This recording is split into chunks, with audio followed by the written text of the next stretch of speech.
va commencer.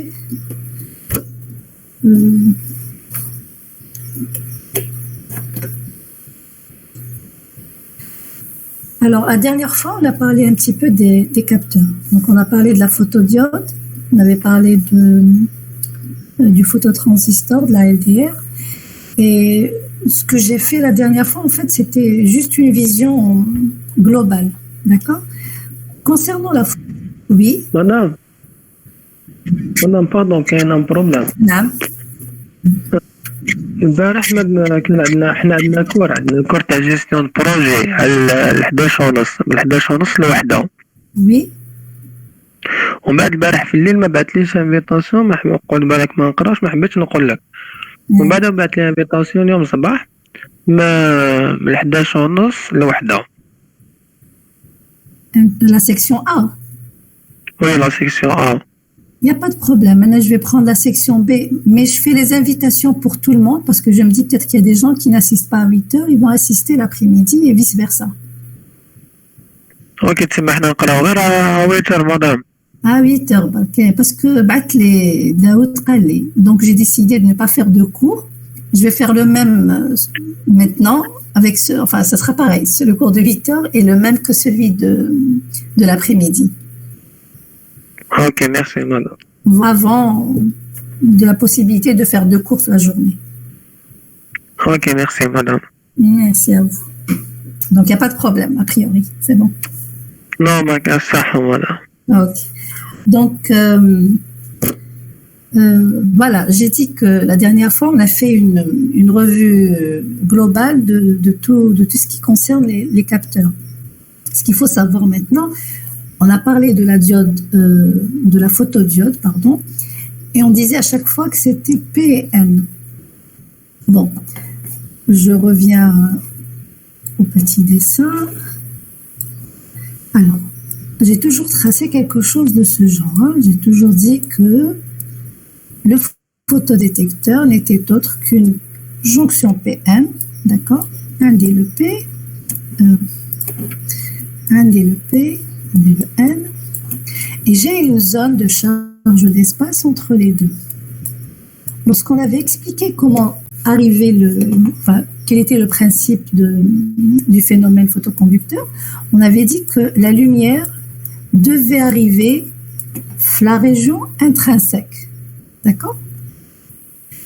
Donc, la région intrinsèque ayant comme elle était riche avec des ions, donc il y avait la possibilité de libérer des paires électrons-trous qui seront par la suite séparés par le champ électrique. D'accord? Jusque-là, normalement, tout le monde est d'accord. Sauf que, pour qu'il y ait un bon rendement d'une photodiode, il faudrait que cet espace-là soit le plus large possible. D'accord? Quelle serait la condition pour que la zone de charge d'espace soit large? Qui peut me répondre?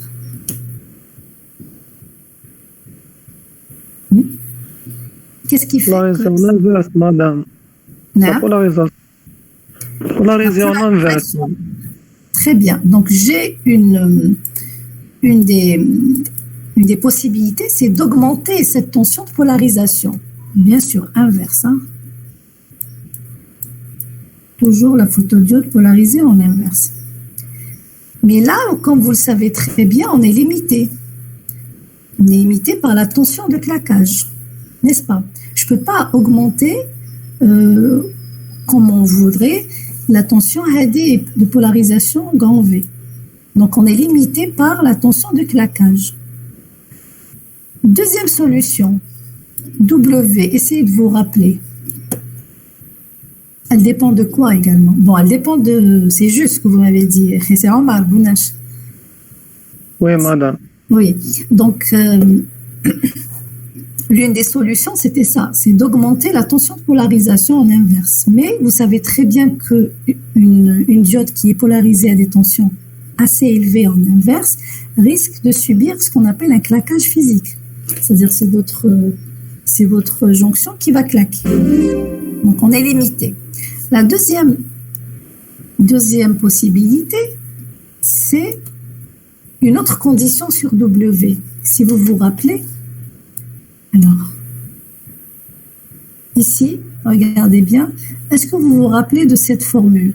W est égal à quelque chose comme l'écart entre la tension de polarisation et la tension de seuil au niveau de la jonction, divisé par ND, c'est les porteurs, enfin la densité des porteurs.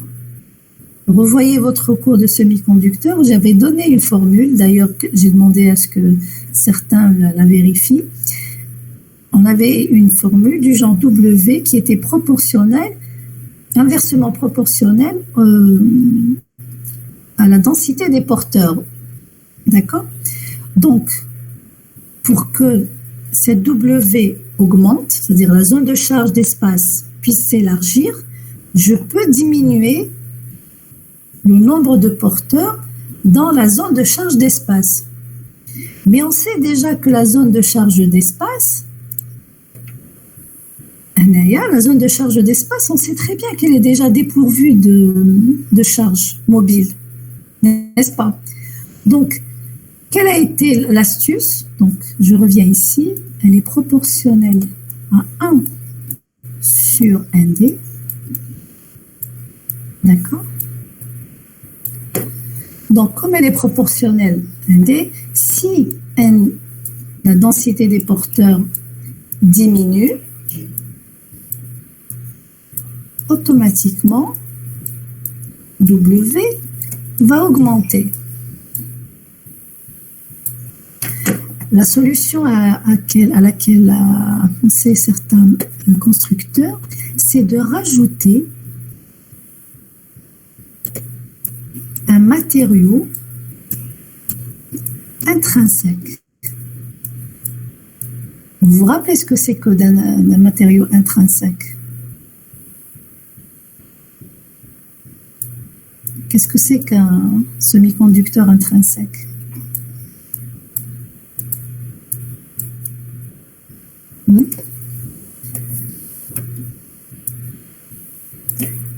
Il n'est pas dopé, madame. Il n'est pas dopé. Très bien. Donc, c'est ce qu'on avait rajouté. Donc, merci. C'est qui vient de répondre? Mademoiselle? Qui vient de me répondre? Bon. Donc, on a la zone de charge d'espace qui est naturellement dépourvue. Si on rajoute entre les deux zones une zone intrinsèque, donc je suis en train d'élargir géométriquement la zone de charge d'espace. Donc, c'est pour ça que le titre de cette partie, c'est la photodiode PIN. Ça veut dire que j'ai le type P, j'ai le type N et l'intrinsèque au milieu. Et en polarisant, la zone de charge d'espace va encore élargir cette partie intrinsèque. Qui n'a pas encore compris, je vais répéter.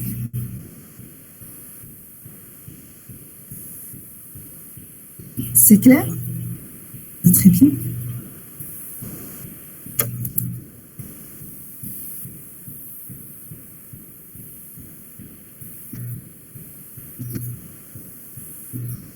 Donc,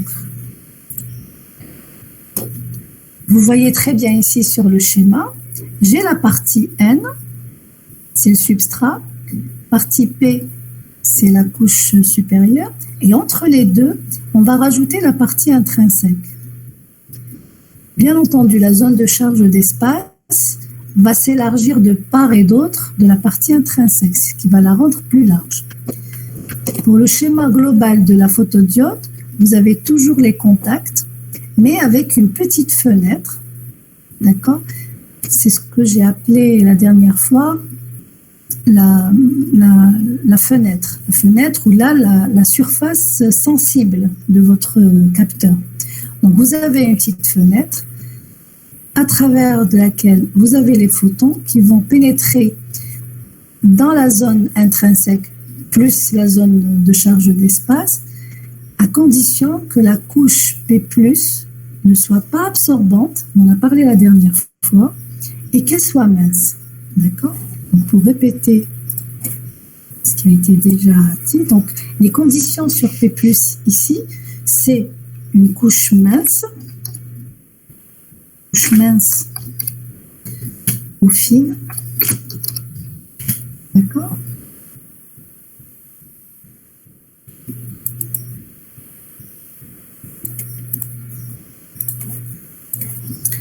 Donc, couche mince ou fine, ça c'est la première condition. La seconde, ce qu'on avait dit, c'est qu'elle ne devrait pas être non absorbante. Donc, elle ne devrait pas être absorbante. Donc, elle est non absorbante. Voilà. Ça, c'est les conditions sur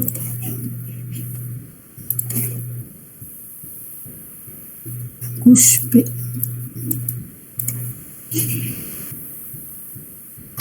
Et là, en fait, ce qu'il faut savoir, là,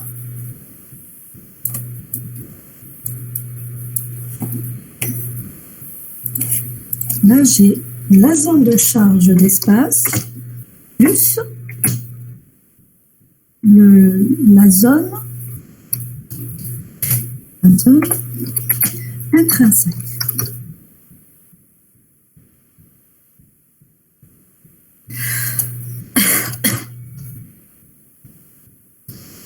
Voilà.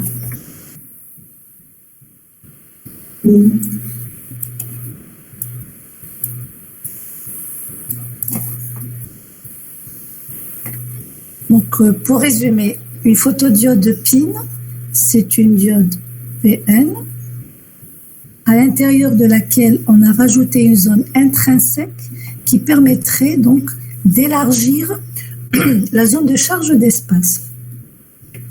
Les photons vont traverser une petite fenêtre sur laquelle on a rajouté une couche anti-reflet pour augmenter la transmission des photons vers la zone intrinsèque, tout en traversant la petite couche P+, qui devrait être mince ou fine et non absorbante. Une fois les photons arrivés, la zone de charge d'espace plus la zone intrinsèque, j'augmenterai le nombre de paires électrons-trous qui seront générés. Par la suite, le champ électrique va s'assurer de placer chaque porteur dans la région qui lui est adéquate. Voilà, donc ça c'est pour la PIN. Donc il faut savoir que quand on vous dit une photodiode, donc systématiquement c'est une photodiode PIN et non pas PN tout ordinaire, sinon le rendement ne sera pas vraiment efficace. Donc maintenant on passe plus vers des photodiodes de type PIN.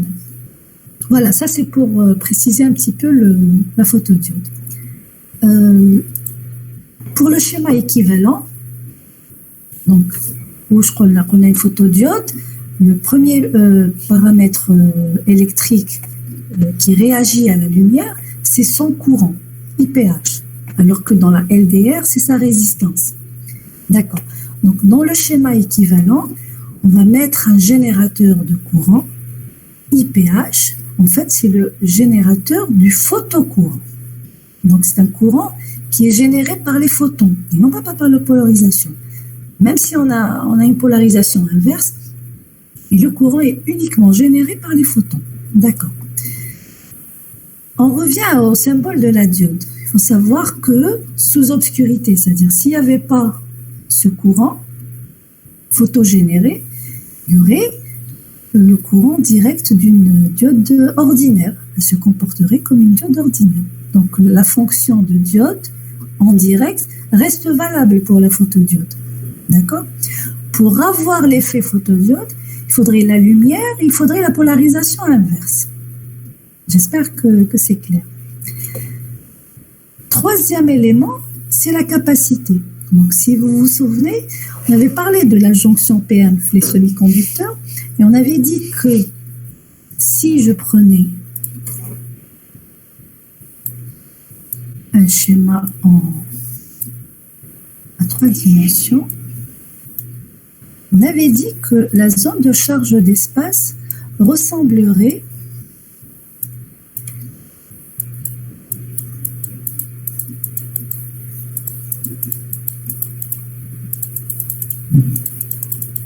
voilà, ça c'est le côté P et ça c'est le côté N.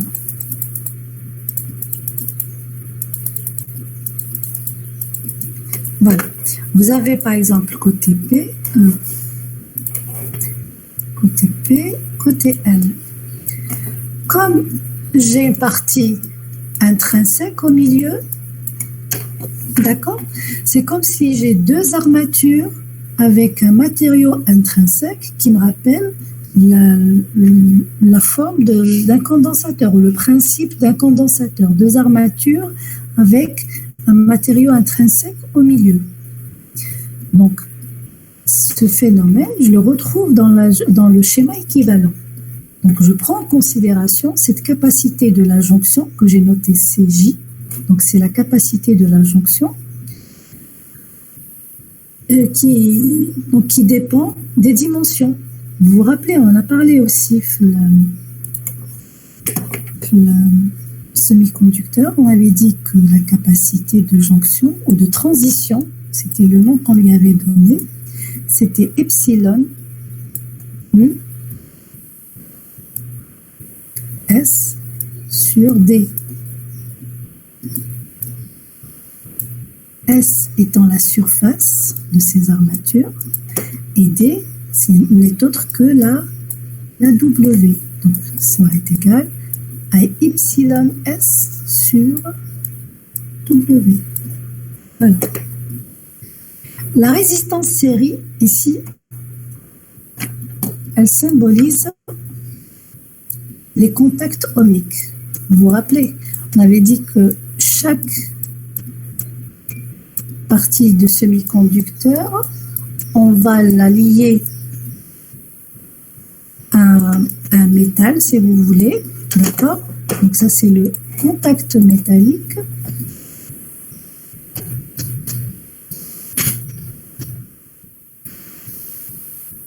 Contact métallique.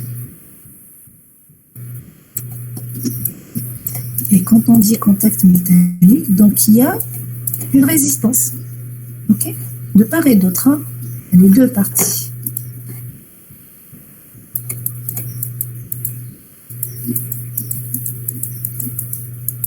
Voilà, les deux parties, c'est des contacts métalliques. On va les symboliser par une résistance, RS, parce que si c'est un alliage d'argent, etc., il y aura sûrement une consommation de courant et du coup, ce sera représenté par une résistance. Maintenant, il y a la résistance shunt. Cette résistance shunt, en fait, dans le cas idéal, elle devrait être égale à l'infini. Elle représente quoi, à votre avis? J'ai les capacités. La résistance série, oui, c'est les contacts ohmiques, mais également la résistance de la jonction PN. Hein. Là, j'ai oublié de le rajouter. Donc, la résistance série, c'est la résistance de la partie P, de la région N également, parce que c'est un semi-conducteur où il y a des porteurs. Donc, il y a une résistance moyenne. Elle est faible, hein. Elle est faible. Alors que celle-ci est très grande. À votre avis, à quoi serait due cette résistance shunt en parallèle?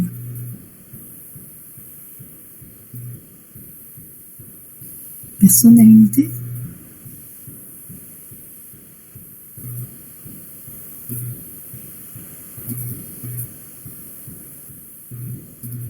On vous dit que dans le cas idéal, elle devrait être égale à l'infini.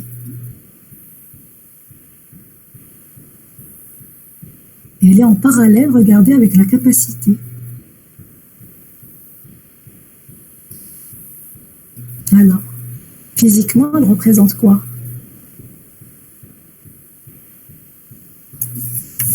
Résistance des charges, madame. Quelle charge? Un condensateur. Absolument.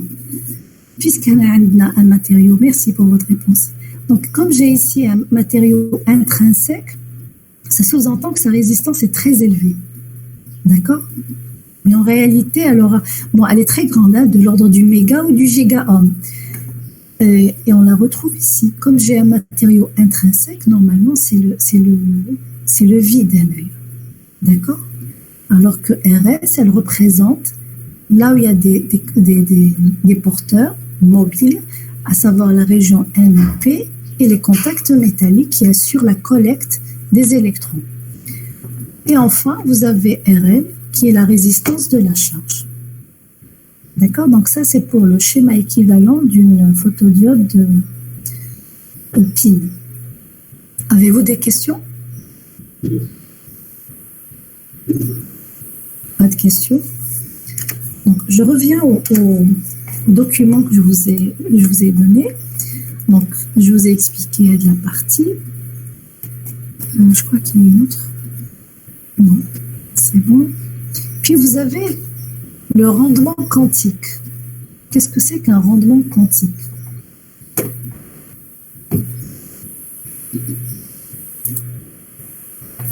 Donc, vous voyez très bien que si j'envoie des longueurs d'onde au niveau de la jonction totale, je vais récolter un certain courant. D'accord? On va le nommer IPH. D'accord? Parce qu'il est généré par les photons. On vous dit que le rendement, c'est mal écrit, le rendement est à, voilà, ça c'est le rendement quantique.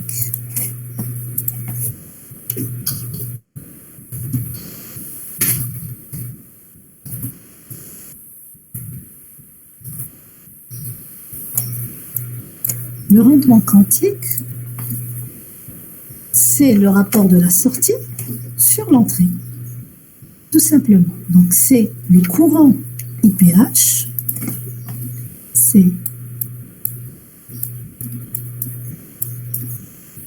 courant IPH sur si vous voulez, le flux. D'accord? Ça vous rappelle quoi? Ça vous rappelle la sensibilité, n'est-ce pas? Mais ce n'est pas cela, regardez. Ce n'est pas le courant, mais plutôt le nombre d'électrons collectés. D'accord? Donc ça ressemble à la sensibilité si c'était des courants. Mais là, c'est plutôt le nombre d'électrons. Donc c'est un rendement quantique.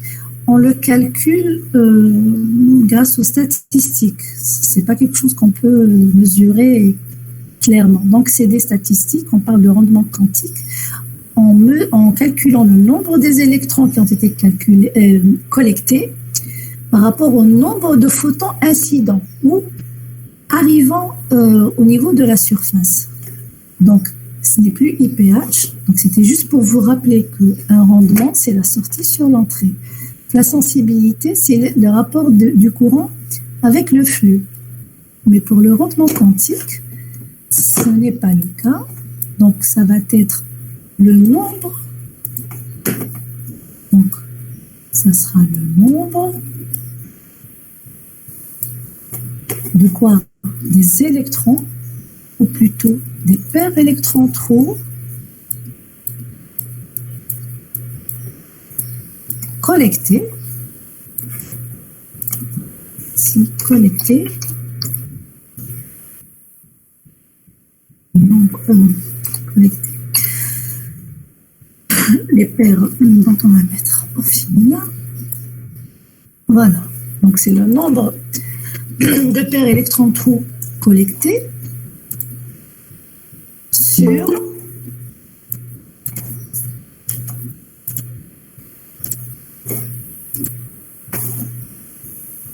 donc sur quoi? Sur le nombre de photons cette fois-ci. Donc sur le nombre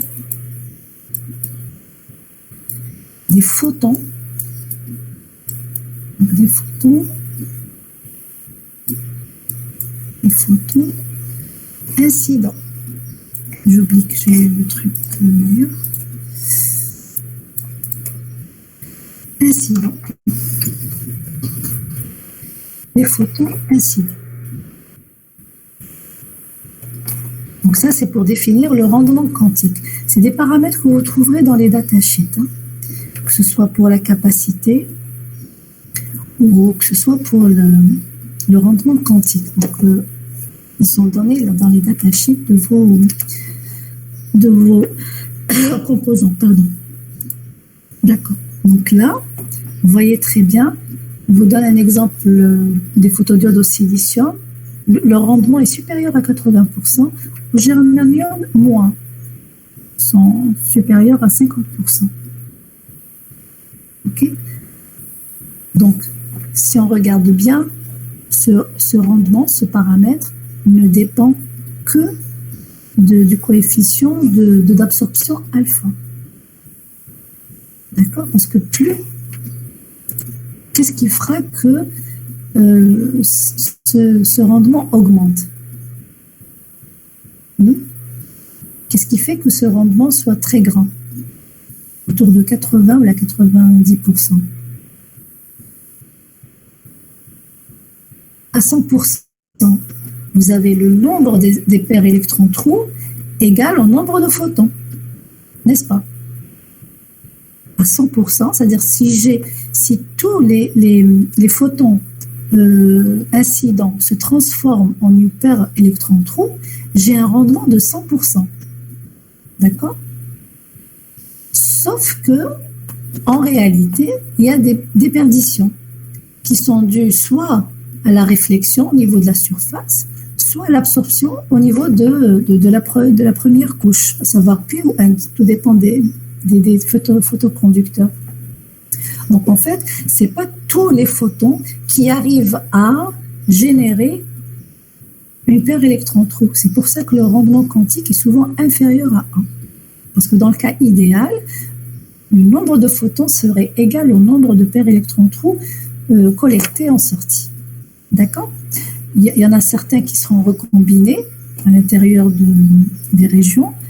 Donc, il y a beaucoup de paramètres qui font que, au fur et à mesure de leur déplacement au sein de la photodiode, il y a certaines charges qui disparaissent. Et du coup, le nombre de paires électron-trous collectés serait inférieur au nombre de photons incidents au niveau de la surface de votre capteur.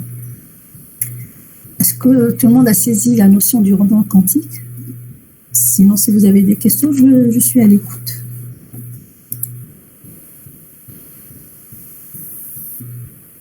Très bien, pas de questions. On passe à la sensibilité. On en a déjà parlé. Donc, c'est un des paramètres les plus importants sur les capteurs. Donc, systématiquement, la sensibilité, c'est le courant mesuré à la sortie, donc IPH, sur le flux de photons reçus. Je n'ai pas encore donc juste le réécrire. Sensibilité. La sensibilité, c'est quoi? En fait, c'est IPH, donc c'est le courant inverse généré grâce aux photons sur le flux lumineux. Ou parfois, c'est noté IPH sur l'éclairement. L'essentiel, que ce soit un paramètre lié au photon, phi ou là l'éclairement, c'est-à-dire le flux lumineux ou l'éclairement lumineux. Ça, c'est pour la sensibilité. Et elle représente souvent la pente lorsqu'on trace le courant en fonction de l'entrée. Troisième paramètre, c'est le temps de réponse. Pour ceux qui ont fait le TP3, ils ont dû mesurer ces temps de réponse. Généralement, ils sont identiques, que ce soit un passage vers la lumière ou un passage vers l'obscurité. Pour la photodiode, ils sont identiques. Pour la LDR, non. Donc, le temps de réponse, comment on va le calculer? Il dépend de deux paramètres, d'accord? Il dépend du temps de réponse dû à la capacité, parce qu'on en a parlé, la capacité de la jonction, epsilon S sur W, d'accord? Donc, il dépend de cette capacité, parce que vous vous rappelez que taux est égal à R fois C, d'accord? Le temps de réponse. R étant la charge et C étant la capacité de la jonction. À partir de cette formule, taux, vous pouvez déduire votre bande passante. 1 sur 2π fois taux. D'accord? Je parle, pour moi, c'est des trucs de base. Maintenant, s'il y en a certains qui ont oublié, n'hésitez pas à m'arrêter. Hein. Pour moi, c'est des trucs que vous avez déjà vus normalement. Donc, on sait que le taux, à savoir le temps de réponse, est souvent égal au produit R fois C, quand il y en a. Dans ce cas, la photodiode a une capacité de jonction. Donc, le taux est égal à la résistance de la charge RL fois la capacité. Donc, vous voyez très bien que le temps de réponse ici dépend de votre montage. Donc, il dépend de votre résistance de charge. Donc, il dépend du montage. Il dépend de la caractéristique interne de votre capacité. Donc, si je regarde bien, il dépend également de la fréquence. Parce que la capacité de la jonction peut varier légèrement en fonction de la fréquence. Ou pas. TP normalement d'Erto. Et je pense qu'on vous a posé cette question. Alors vous me dites, est-ce que la fréquence a une coïncidence, enfin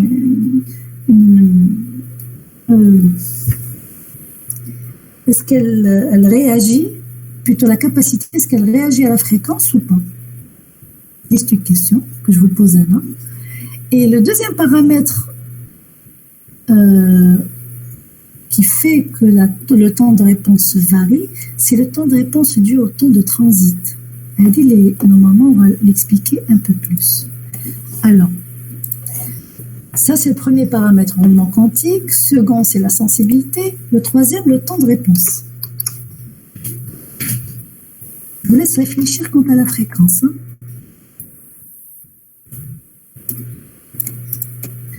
Alors, le temps de réponse, il dépend de deux paramètres. D'accord?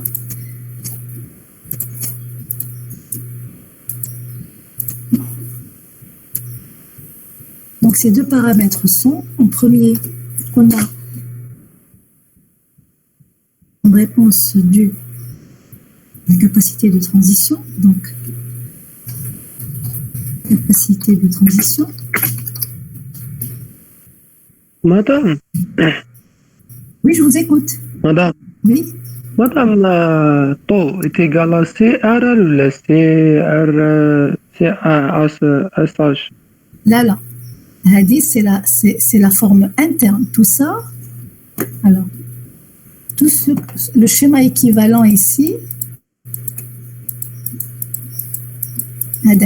c'est la diode. D'accord? Oui, madame. Et RL, ça, c'est votre diode. Hein? Bien. Je vais vous envoyer les brouillons que je suis en train de décrire. Ça vous permettra de réviser. Donc, tout ça, c'est la diode. D'accord? Par contre, RL, c'est vous qui allez la placer lorsque vous faites le montage. C'est votre charge. C'est soit la résistance en série que vous mettez avec la photodiode, qui parfois on l'utilise comme étant la charge, et dans votre TP, le TP3, c'est ce que vous faites. La résistance de protection est la même que la résistance de charge. Si je ne me trompe pas, c'est la même que vous prenez. D'accord? Donc, le temps de réponse dépendra de votre... D'ailleurs, une partie, je ne sais plus s'il a gardé les mêmes questions, votre chargé de TP, mais à un moment, on vous demande de changer la résistance. C'est-à-dire que la photodiode, R3, je ne sais plus, après on vous dit connectez-la à R8 et regardez ce qui se passe. Est-ce que c'est le cas ou pas, ceux qui ont fait le TP3? On a caché le TP3? Bref, en tout cas dans un montage, lorsque vous changez la résistance de charge de votre photodiode, le temps de réponse va varier. Même si vous la changez de très peu, il va varier pour la simple raison que le taux est égal à RL je précise bien, c'est la résistance de charge, qu'elle soit en série ou en parallèle, fois la capacité de la jonction. D'accord ? Le deuxième paramètre, j'ai répondu à votre question, Monash ? Oui, merci, madame. Merci. Oui, merci. Alors, le deuxième point, on avait dit que c'était, comment on l'a noté ? Le temps de transition, si je me trompe. Le transit. C'est ça, c'est le temps de transit. Voilà, le temps de transit. Donc, le temps de transit. Je suis à comme certains paramètres.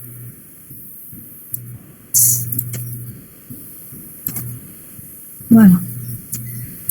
Ce qui est de la capacité de transition, c'est clair. Hein, qu'on dépend de la charge et de la capacité interne de votre photodiode. Maintenant, le temps de transit. Alors, pourquoi on vous parle de deux paramètres qui influencent le temps de réponse? Je reviens à la diode.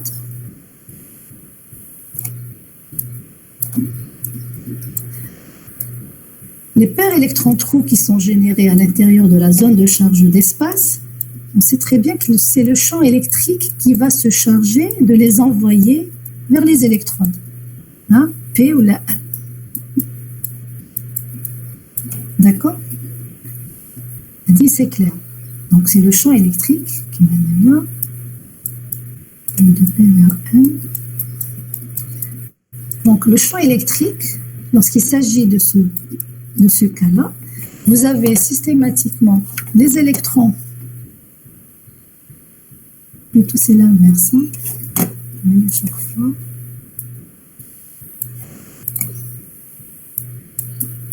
Voilà. Vous avez donc les électrons qui sont accélérés par la zone N et donc collectés grâce au contact ionique, et vous avez les trous qui seront accélérés vers la région P et collectés grâce à l'armature métallique. Ça, c'est clair. Maintenant, supposons qu'il y a des photons qui ont pu générer des porteurs de paires électrons-trous ici, au niveau des zones P ou la N. Je prends l'exemple de P. Voilà, j'ai PN. C'est-à-dire lorsque le photon a traversé la région P, ben, au passage, il a pu libérer une paire électron-trou. C'est possible, parce qu'on avait dit que le dopage n'est pas complet. C'est pas surdopé, la couche P. Elle est fortement dopée, mais elle n'est pas surdopée. Donc, il y a possibilité de générer une paire électron-trou. Pas autant que dans l'intrinsèque, moins. C'est-à-dire la majorité des transformations se font à l'intérieur de la zone de charge d'espace. Ça. Maintenant, si j'ai une paire électron-trou ici, au niveau du P, et c'est là où transition d'où vers où. Donc, si je libère une paire électron-trou ici, j'ai intérêt à ce que les électrons transitent vers au moins un des deux les plus proches, d'accord? Si je prends le cas du trou, il y a une distance qui le sépare du point de collecte et une autre distance qui l'éloigne du champ électrique. Quel est le plus facile pour lui? C'est d'aller vers le champ électrique, n'est-ce pas? Pour qu'il soit accéléré par la suite. Dans ce sens, c'est pas évident. J'ai pas besoin d'électrons et de trous en même temps ici. J'ai besoin de l'électron qui puisse passer vers la région N et du trou qui puisse passer vers la région P. D'accord? Donc, la distance en fait dont il est question, c'est pas pour la collecte ici, mais plutôt pour passer vers, c'est-à-dire le champ électrique E, de sorte à ce qu'ils puissent les accélérer chacune dans le bon endroit, si vous voulez. Alors, la distance, on va la noter x. D'accord? C'est ce qui sépare le point de création de cette paire électron-trou de la limite du champ électrique. Ok? Et si on regarde là, voilà, on vous dit, pour les porteurs créés dans la zone où il n'y a pas un champ électrique, le temps de transit est égal, plutôt où il y a un champ électrique, maintenant c'est le cas dont je vous parlais, où il n'y a pas de champ électrique, c'est x au carré sur d. Ça, c'est le temps qu'il leur faudra. Alors, temps de transit ou aganatique fait 2K.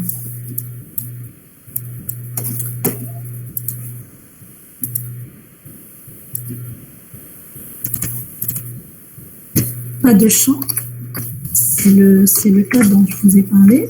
Pas de champ électrique.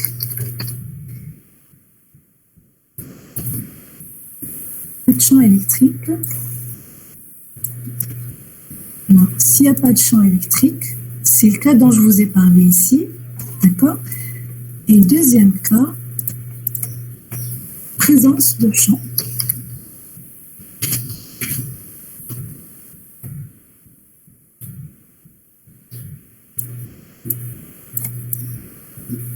Présence de champ. Alors, quand il n'y a pas le champ électrique, on appelle là. Il y a une distance qui le sépare du champ électrique. Tout l'intérêt est de le faire passer dans cette région pour qu'il soit accéléré. D'accord. J'ai trop mélangé ici les écritures. Donc, معلش. On va noter dit 1. On a dit 2. Alors, on revient. Dans le premier cas, le temps de réponse, d'accord, c'est le temps de transit, c'est égal à x au carré, donc c'est la distance, je cherche un temps, donc ça va être la distance au carré sur le coefficient de diffusion. Vous vous rappelez la fameuse formule d'Einstein. Donc j'explique ici que x, la distance qui sépare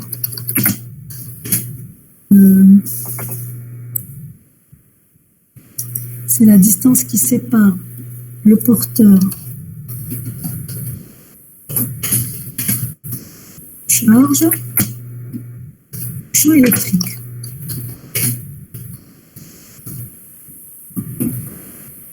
Ça, c'est clair. Je l'espère. Hein. Sinon, peut-être comme n'hésitez pas à m'interrompre. Voilà. Et D, coefficient de diffusion. Si vous vous rappelez un petit peu de ce qu'on faisait en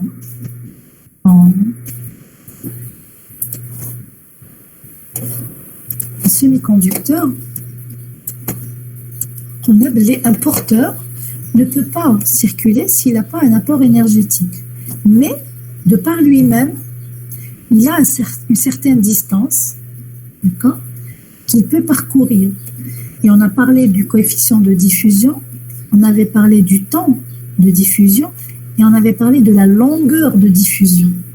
Donc, c'est ces paramètres-là qui aident ce porteur à circuler. Mais s'il est très loin, s'il est vraiment très loin, il n'y arrivera jamais. Donc, il sera recombiné à l'intérieur de cette même zone.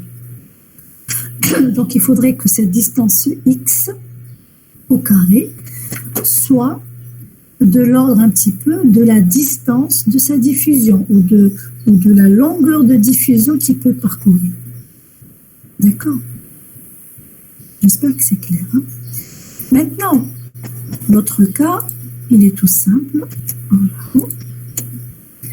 Lorsque vous avez un porteur qui a été créé dans le champ électrique, d'accord?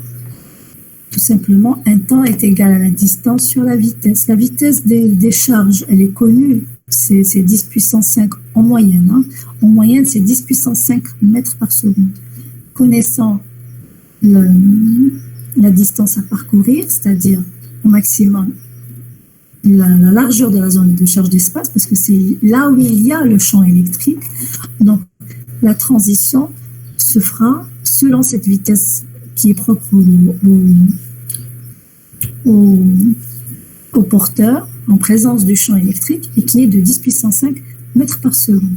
D'accord? Donc, c'est juste un temps, une distance, une vitesse. Donc, systématiquement, le temps, c'est la distance sur la vitesse. Ok? Donc, dans le deuxième cas, 2, vous allez me dire maintenant qu'est-ce qu'on fait avec tous ces temps-là, qui est le vrai temps donc, le temps de transit, cette fois-ci, c'est W sur VL.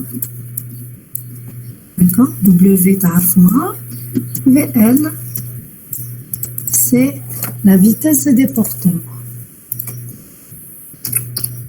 Vitesse des porteurs en présence d'un champ électrique. Voilà.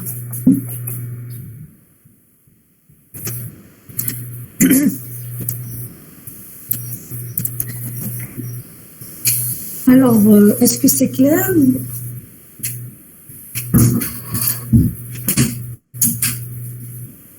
Vous êtes toujours là, rassurez-moi. On n'a pas perdu la connexion. Bien sûr. Oui, madame. Très bien. Vous êtes trop silencieux. معرفتش إلا كنتم راقدين ولا فهمتوا كلشي. C'est tant mieux, je suis la plus rapide. فهمنا madame. Très bien, très bien. Voilà, donc maintenant, oui, la question c'est, qui connaît tous ces temps-là, qu'est-ce qu'on en fait? En fait, vous les sommez, d'accord? Donc, comme le temps de réponse, c'est la somme des deux. Ce sont deux temps, d'accord? Un temps qui est dû à la capacité de transition et un temps qui est dû au temps de transition, d'accord? Le de transit. Donc, si vous voulez, en réalité, le temps de réponse d'Yelcom, c'est R fois C, plus x au carré sur 2, parce qu'on prend en considération certains porteurs qui ont été créés hors champ électrique, plus les porteurs qui ont été créés dans la zone de charge d'espace et sans l'effet de la capacité. D'accord? Donc vous avez la somme de ces trois temps qui vous font le temps de réponse. D'accord? Pour revenir à la capacité de transition, est-ce qu'il y a une influence de la fréquence?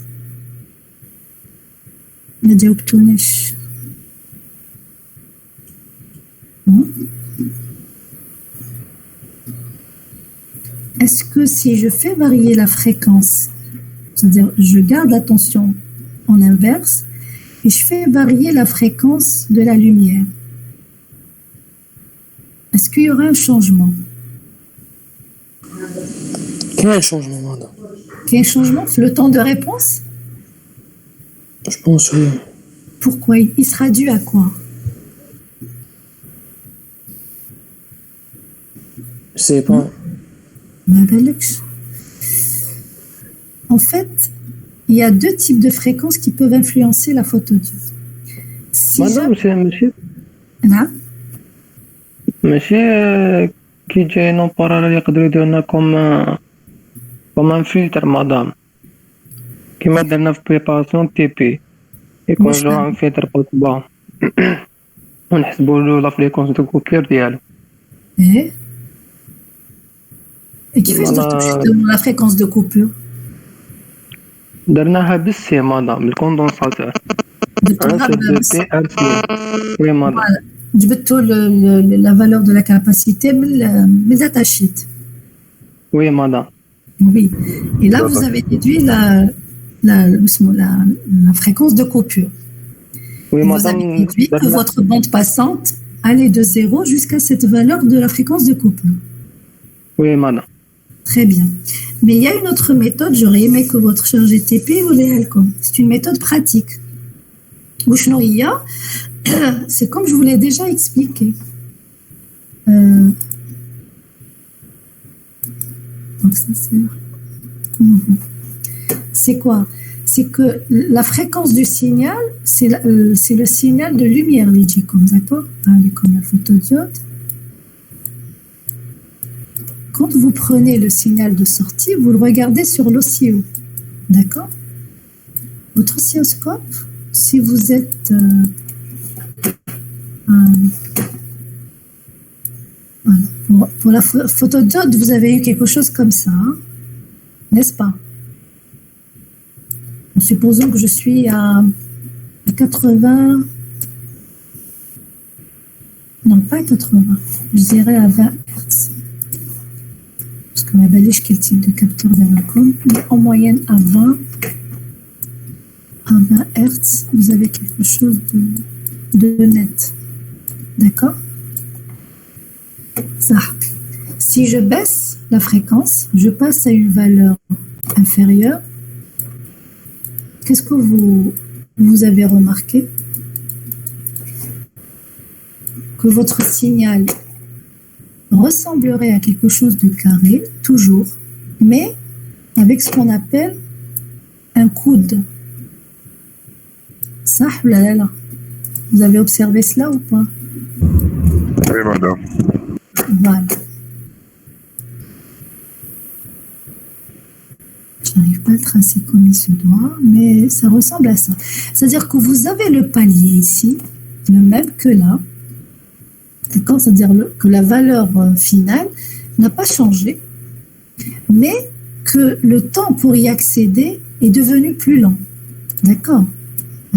C'est-à-dire c'est le même tracé, sauf que il est plus lent pour l'atteindre. D'accord? Là, par exemple, je suis je dirais à 10 Hz. Non, j'exagère. Hein. Là, c'est 20 kilos. 20 kilos, c'est bon. On a à 10 kilos, là, je fais vraiment les valeurs. On va mettre quelque chose de très faible. On va mettre... Madame, c'était 50 kilos, l'autre mois. En supposant qu'on a des 15 kilos, par exemple. Mais je donne vraiment au hasard. On a la moyenne, c'est-à-dire la fréquence de coupure, tu aura normalement à 60. Une moyenne de 60. Si c'est les mêmes capteurs hein, que l'année passée, on a le cours de 40-60. Tout dépend. On a 50-55. C'est correct. D'accord? Et lorsqu'on baisse, généralement, vous avez le coude qui augmente. Ça veut dire que le temps de réponse de votre capteur devient très long. D'accord? Non, c'est le contraire.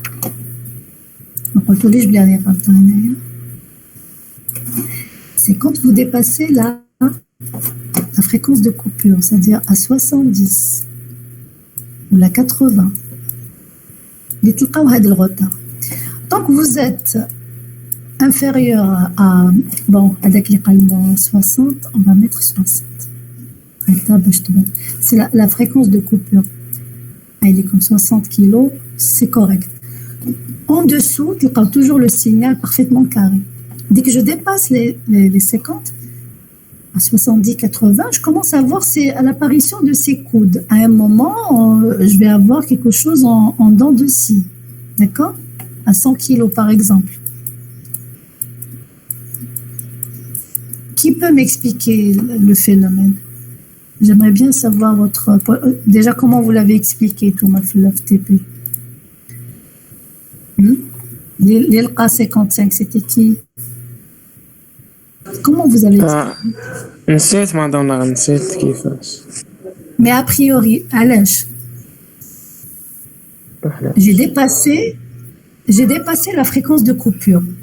La fréquence de coupure, c'est quoi? C'est la fréquence maximale à laquelle votre capteur vous répondrait, j'allais dire normalement, en plein régime. C'est-à-dire instantanément, il détecte la lumière, il détecte l'information, il vous donne une réponse adéquate. D'accord? Au-delà, le va-et-vient des informations est trop rapide pour lui. D'accord? Tant que la fréquence du signal était inférieure à 60 kHz, c'est bon, c'était dans ses capacités. Il pouvait détecter, traiter et envoyer l'information. Il n'y avait aucun souci. Il arrivait à suivre toutes les étapes. Mais à partir de cette fréquence de coupure, d'ailleurs c'est la limite de la bande passante, à partir de là, c'était trop rapide pour lui. Donc ce temps de retard, c'est pas que les paramètres ont changé, c'est plutôt l'entrée, c'est-à-dire l'information était trop rapide pour lui. Il n'arrivait pas à suivre, donc il prenait plus de temps, le temps de prendre en considération l'information, de la traiter et d'envoyer un courant adéquat, ça prenait plus de temps. Et à un moment, à 100 kg par exemple, vous êtes très loin de la bande passante, à ce moment-là, malhaqsh, ça veut dire il faisait du n'importe quoi. C'est comme si vous êtes dans une usine, vous avez un travail en chaîne, tant que le tapis se déroule lentement, à votre vitesse. Vous arriviez donc, je ne sais pas si vous êtes chargé de mettre des étiquettes. Dès que avec une boîte, vous mettez l'étiquette, vous avez le temps de la mettre, de la déplacer. Le tapis ramène l'autre boîte et ainsi de suite. Donc vous arrivez à suivre. C'est le cas du capteur tant que la fréquence est dans la bande passante. À un moment, ça commence à devenir très rapide. Vous essayez de coller, mais c'est mal fait. D'accord? C'est mal fait. Il y a un retard qui se fait déjà parce que les boîtes commencent à s'entasser sur le tapis et vous êtes en train d'essayer de bien coller l'étiquette sur la première boîte. Vous avez un retard, donc la boîte n'arrive pas à temps. Ça, c'est le retard. Après, quand ça devient très rapide, vous commencez à faire n'importe quoi. Et ce signal en dents de scie, c'est pas un signal, c'est pas une information, c'est un grand n'importe quoi. Ça veut dire que vous êtes en train de mettre des étiquettes n'importe où, n'importe comment, donc l'information n'est pas correcte. Il y a des étiquettes, mais pas là où il faut. J'espère que l'exemple banni comme chouïa, c'est toujours l'exemple que je donne, c'est-à-dire un tapis, et vous êtes en train de mettre des étiquettes sur des boîtes que vous ramène le tapis. Tapis roulant, bien entendu. Donc c'est ça. Si la vitesse est trop rapide pour le capteur, c'est bon, il n'a pas le temps ni de détecter, c'est en dehors de ses capacités, donc c'est en dehors de sa bande passante. Quand on vous parle de bande passante, c'est les capacités en termes fréquentiels qu'a le capteur à traiter l'information et de vous donner un courant qui est réellement proportionnel à l'information qu'il a eue. J'espère que فهمتوني, sinon j'attends encore vos questions.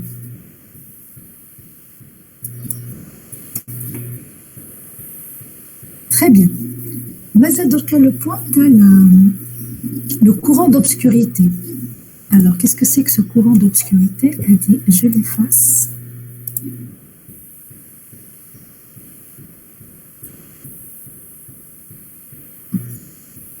Hop.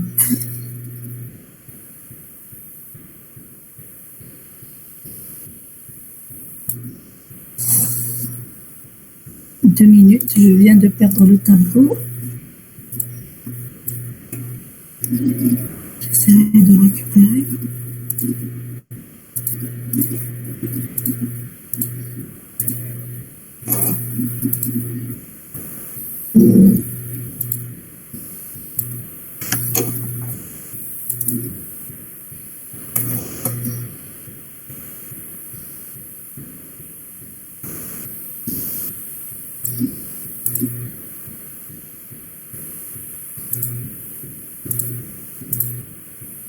Très bien. Bon.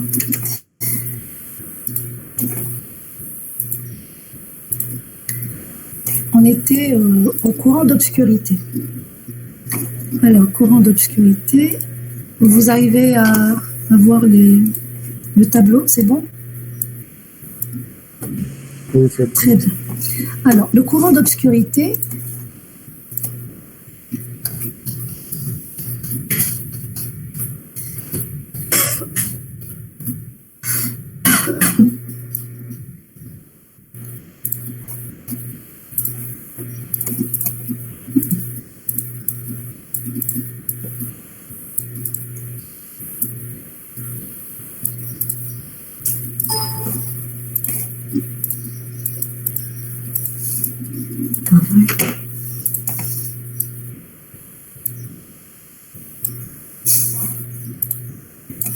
ok.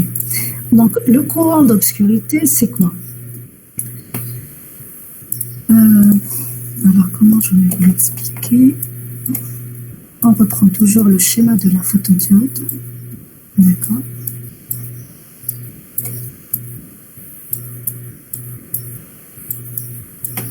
Toujours polarisé en inverse, hein, je n'ai pas besoin de vous le répéter à chaque fois. Sinon, vous avez une diode ordinaire en polarisation directe. Ça. En l'absence de ces photons, qu'est-ce qui arrive? On reprend la formule. IPH, on nous dit que le photocourant est égal, comme dans une diode ordinaire, au courant de saturation, n'est-ce pas, fois 1 moins exponentielle moins la charge fois V, la tension de polarisation, sur KT, ou NKT, pour ceux qui sont en rappel du coefficient d'idéalité. Alors, je te donne comme V, on va la noter. Ça, c'est V. Hadi, c'est quoi? C'est VD, ou la VS. Donc, je peux remplacer V ici par V moins VD, dans certaines, lorsque VD n'est pas très faible devant V. D'accord? Alors, ce courant de saturation, lorsque V est nul, d'accord? Quand je ne polarise pas, qu'est-ce qui arrive? IPH est égal à IS. N'est-ce pas? Le courant arrière. Il n'y aura que IS. Courant de saturation. Supposons que je n'éclaire pas non plus. Donc, qu'est-ce qui va se passer? IPH, ce n'est plus un courant photocourant, mais c'est un courant d'obscurité. D'accord? Qui sera égal à IS. Donc, en absence de la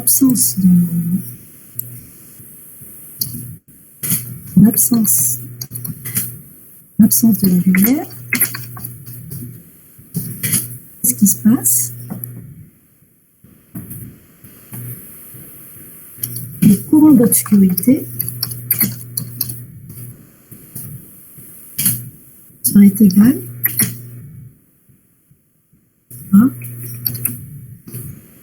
IS. D'accord? Donc, c'est ça le courant d'obscurité. Donc, quand vous écrivez le courant sortant IPH, en fait, le courant total qui sort de la photodiode, c'est la somme des deux. C'est IPH, lorsque j'éclaire, plus le courant d'obscurité. Donc, quand vous mesurez un courant à la sortie de votre capteur, en fait, ce n'est pas le courant qui est dû à la lumière. Celui qui est dû à la lumière, c'est le courant total c'est le courant total I, moins le courant d'obscurité.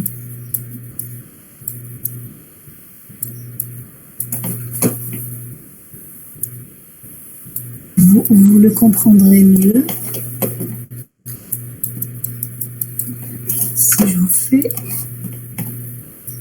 voilà, ça c'est le courant d'obscurité, donc ça c'est I obscurité, d'accord. Si j'éclaire avec un certain flux phi1, le décalage de la courbe se fera dans ce sens et j'aurai un courant I total, j'appellerai IA, mais en fait, à partir de l'origine, vous voyez que ce courant total, c'est le courant de l'obscurité, plus quoi, avec le IPH, ce qui est dû uniquement à la lumière, c'est cet écart-là. Ça, c'est IPH. Alors que le courant d'obscurité circulait déjà dans la photodiode lorsqu'elle était sous obscurité. Quand j'éclaire, d'accord, donc ce que vous lisez sur le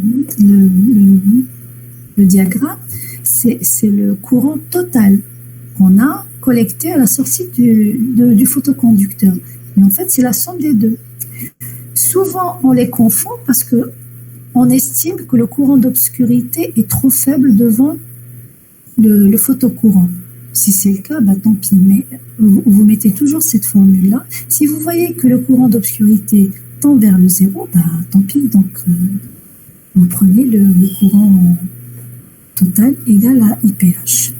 D'accord? Ça, c'est pour le courant d'obscurité. Si vous avez des questions, pas de questions? Pas de questions? Très bien. Donc, je rappelle juste que le courant d'obscurité, bon, je ne noterai pas ID, je l'appellerai I obscurité, est égal au courant de saturation. Donc, c'est toujours une constante qui dépend du matériau. Vous voyez qu'il dépend uniquement du matériau.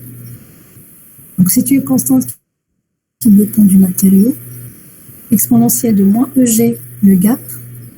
D'accord? Par exemple, le silicium, c'est 1,12. Et il dépend également de la température et de la constante de Boltzmann. D'accord? Vous voyez très bien que le courant d'obscurité est complètement indépendant du montage ou de la polarisation ou autre chose. D'accord?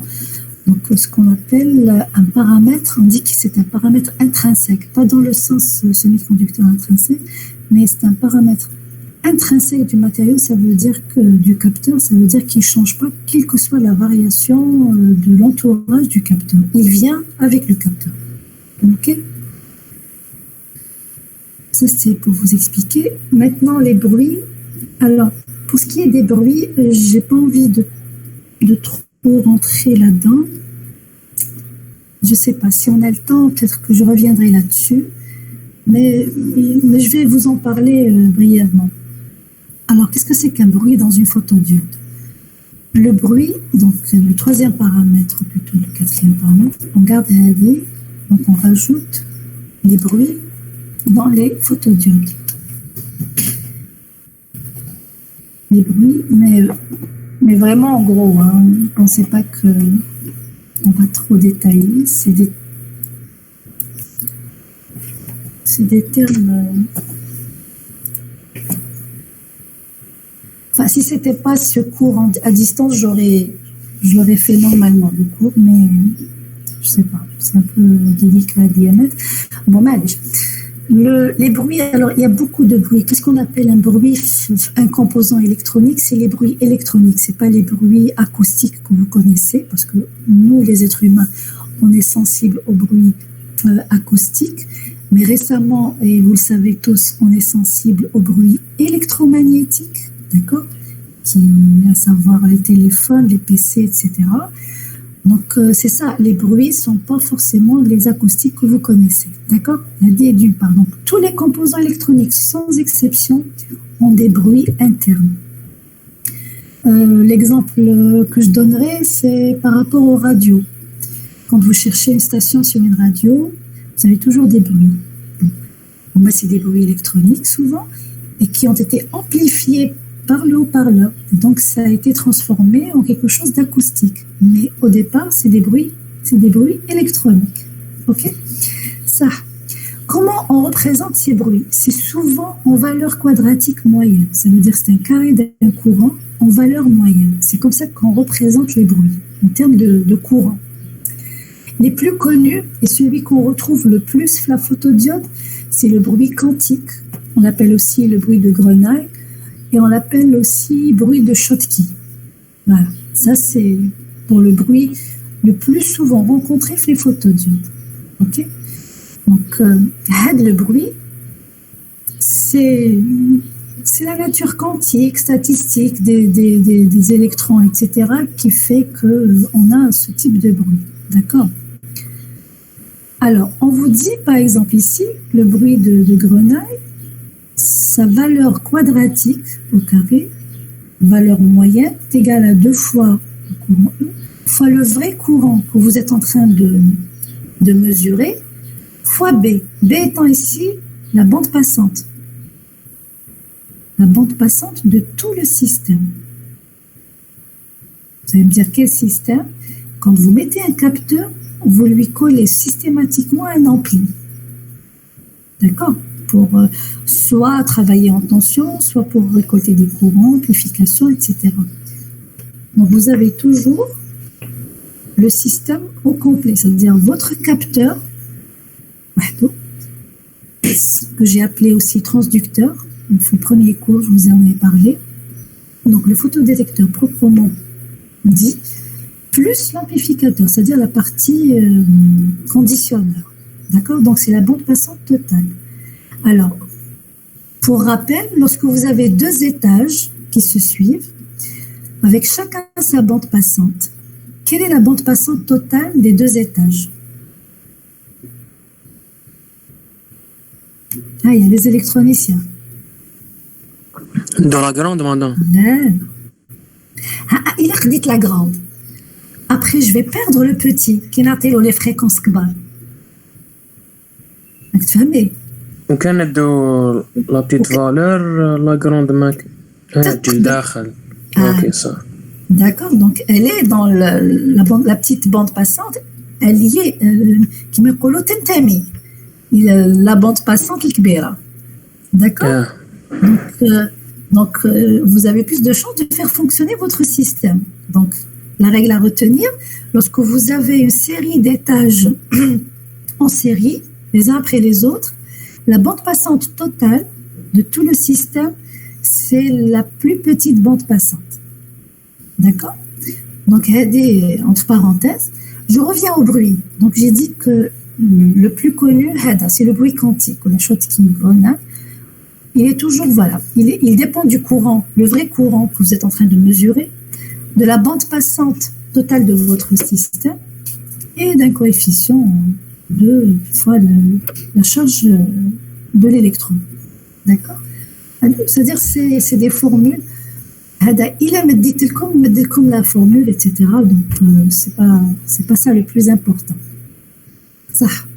Vous avez également des bruits thermiques. Ça veut dire que la génération thermique va rajouter encore une couche. Déjà que les électrons chuya, ils sont pas très, très dociles. Il y a le bruit thermique. Donc, l'échauffement va encore rajouter d'autres bruits. Alors, c'est un bruit. Alors, le courant qui lui est associé, c'est ID. OK? On le voit surtout lorsque la polarisation est en inverse. Donc, on le retrouve également sur la photodiode, mais moins que le premier. Le premier, et c'est le premier par excellence sur la photodiode. Pareil, il dépend du courant qu'on est en train de mesurer, fois la bande passante. Vous voyez très bien qu'à chaque fois, le courant des bruits dépend du courant total dans le composant fois la bande passante de ce même composant. Il y a le bruit de Johnson. On le voit lorsque la tension est nulle. Lorsqu'on mesure quelque chose à une tension égale à 0, il y a ce bruit de Johnson qui apparaît. Il dépend de la température également. C'est pour ça qu'on l'a mis fait le même bruit thermique et le bruit de Johnson. C'est le même. Ils dépendent tous les deux de la température. Ils dépendent de la résistance shunt. D'accord? Pourquoi? Parce que c'est un bruit qui apparaît à l'intérieur de la zone de charge d'espace. Tout simplement. Quand c'est égal à 0, la capacité est très large, donc systématiquement, il y a apparition d'un bruit. Donc, le total de bruit, si vous voulez, dans une même diode, c'est la somme de tous les courants quadratiques. OK? Alors, c'est juste, comme je de côté. OK? On passe maintenant à la puissance minimale détectable. Et là, c'est le plus important. C'est une fois qu'on a un bruit, maintenant, on sait qu'il y a un bruit, la photodiode. Le bruit, il est quantifié. Vous voyez très bien, c'est l'équivalent des courants. Donc, il a une valeur.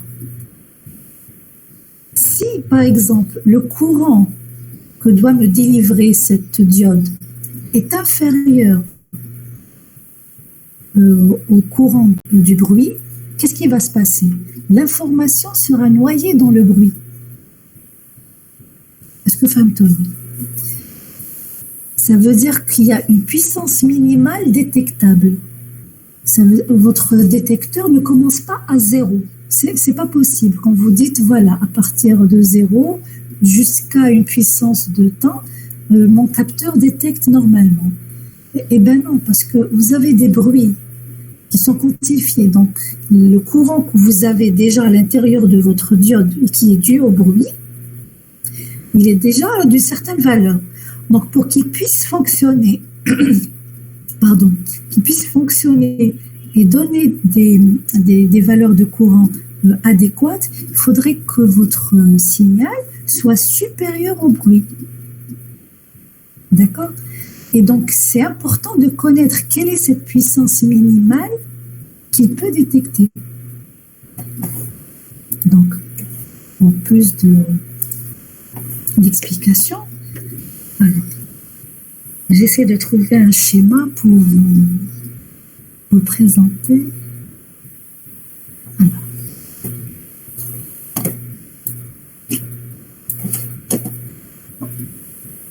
J'ai ma diode, voilà.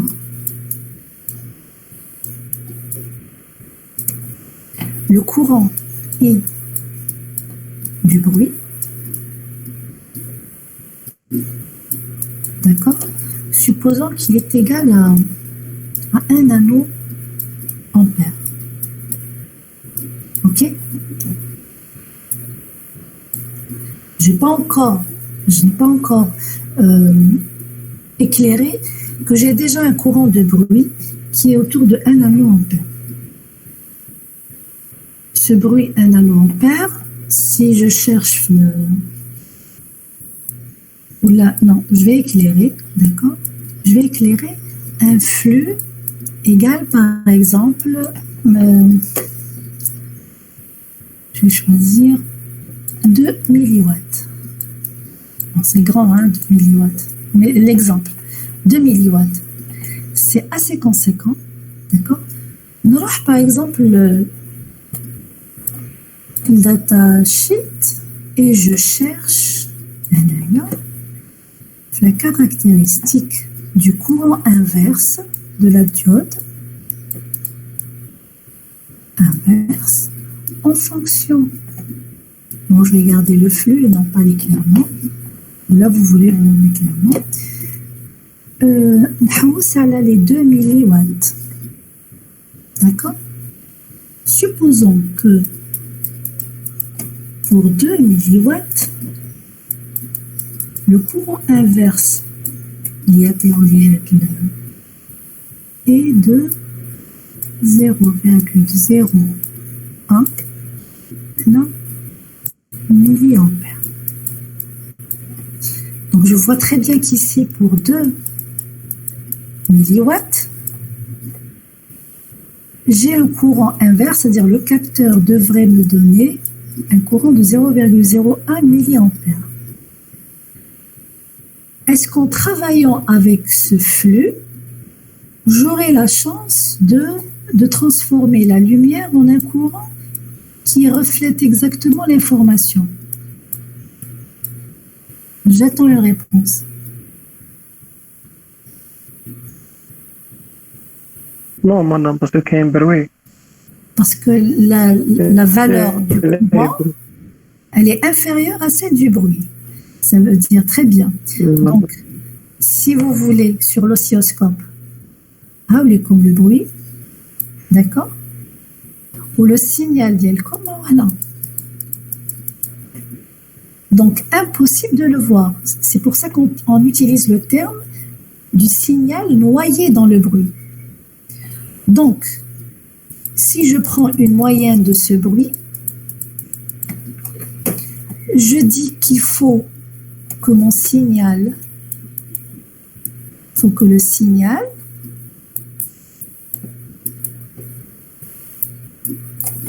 le signal soit supérieur au bruit. D'accord? À partir du moment où j'ai défini la limite maximale du bruit, je viens de limiter la puissance minimale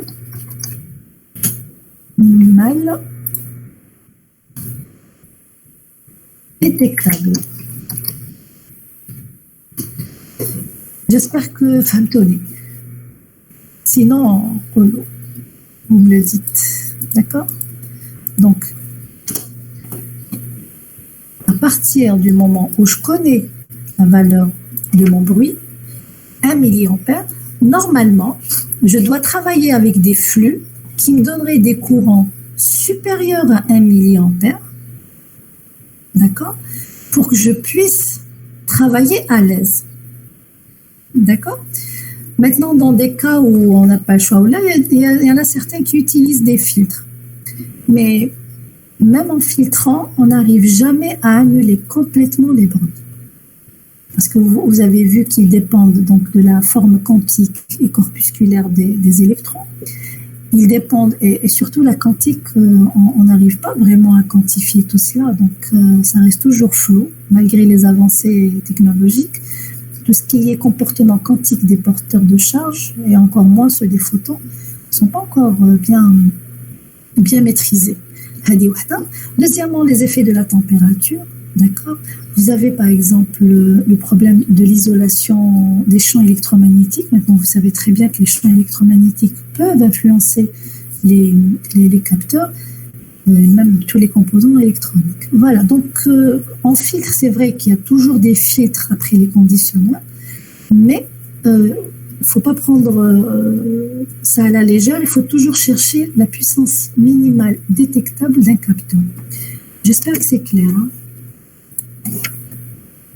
Alors, pour la quantifier, cette puissance minimale détectable, c'est NEP. Voilà.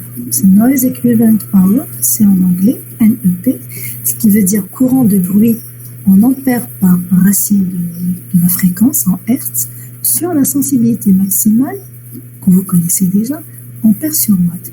Ou sinon, c'est la puissance minimale, en termes de flux. Si je dis puissance minimale, donc c'est le flux, racine de la bande passante. Tout dépend des paramètres que vous avez.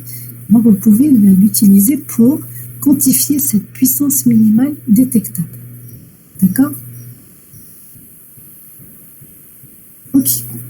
Pas de question. Donc on passe à la détectivité. Donc on a parlé de la puissance minimale détectable. Ça veut dire que le but de cette...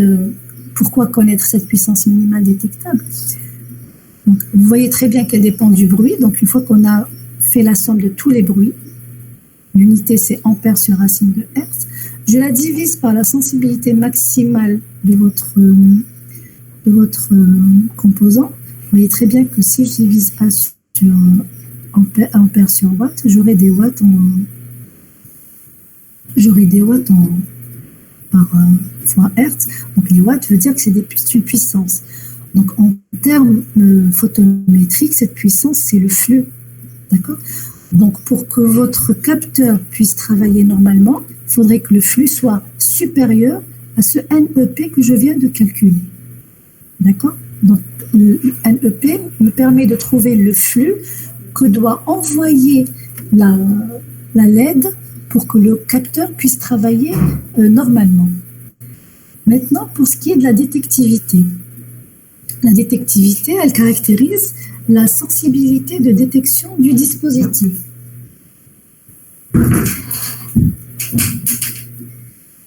Pardon. Donc, la détectivité, ce sera toujours, c'est presque la même chose, hein, parce que les détectivités, certains peuvent remonter peut-être au nom qui vient de détectivité, c'est l'autre détection. Donc, il y a un seuil minimal aussi de détection. C'est la même chose que NEP. Sauf que la détectivité est ramenée en termes de surface. Alors, on fait un combat. Alors, ça, c'est NEP. Ok, ça, c'est le NEP. Donc, son but, d'accord, c'est trouver le flux minimal. Trouver le flux minimal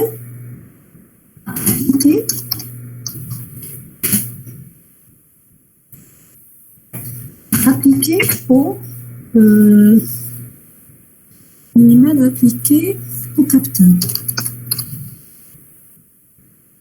Voilà. On avait juste la nécessité de trouver ce NEP. Maintenant, après, vous avez la détectivité. Alors, la détectivité, c'est quoi? C'est juste ramener ce NEP à une surface. D'accord? Si la surface est grande, systématiquement, le bruit va diminuer. Donc, on trouve un rapport, regardez, de la surface photosensible, racine, sur le NEP. Ça, c'est la détectivité. On rajoute une étoile au-dessus pour que vous ne confondiez pas avec le coefficient de diffusion, D majuscule. OK? Donc, D étoile, c'est uniquement ramener le NEP, à savoir le seuil minimal de détection, le ramener à une unité de surface. C'est tout. OK? Donc, la détectivité, c'est plutôt par rapport, donc je mets le symbole, par rapport, donc c'est par rapport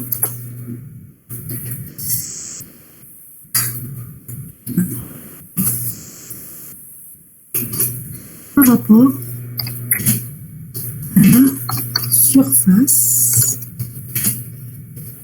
du capteur.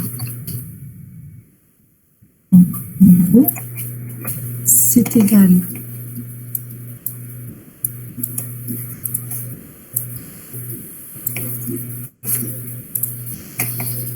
vous devrez partir maintenant pour vos présentations, la Mazel. Je crois que les c'était à 11h. D'accord, je finis juste. D'accord, je finis juste sur cela et je vous laisse le temps de vous préparer. Donc, la détectivité, elle est très proche de NEP. C'est juste ramener cela à une surface. Parce que il a trouvé un flux minimal à appliquer au capteur, mais l'appliquer sur quelle surface? Il y a une surface de sensible, le capteur.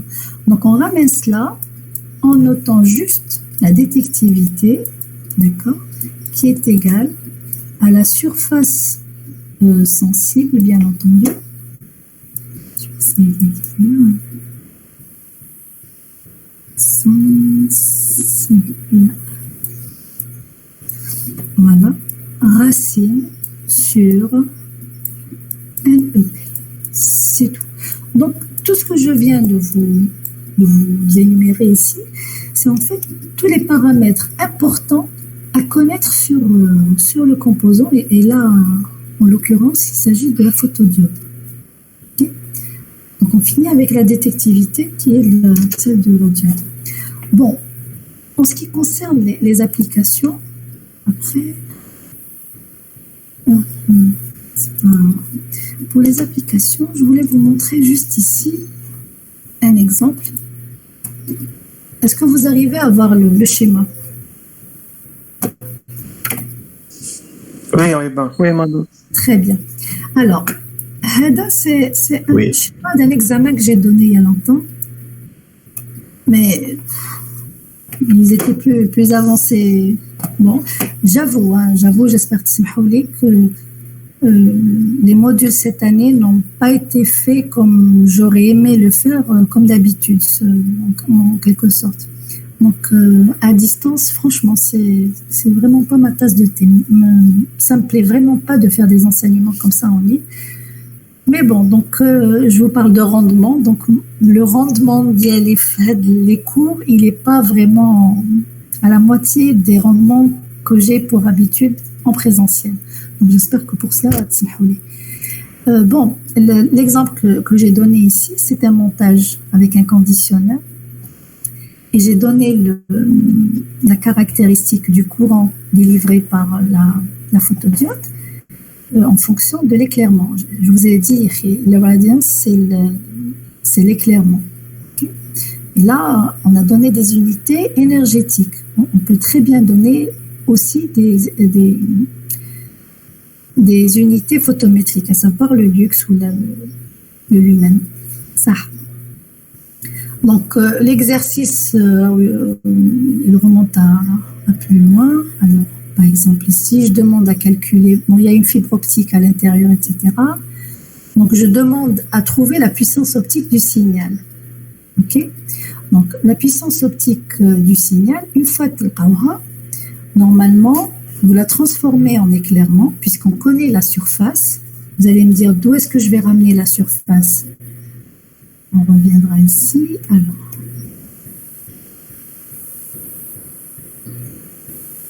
on revient ici. Je saute du canal. Sinon, la surface, est-ce que je l'ai donnée?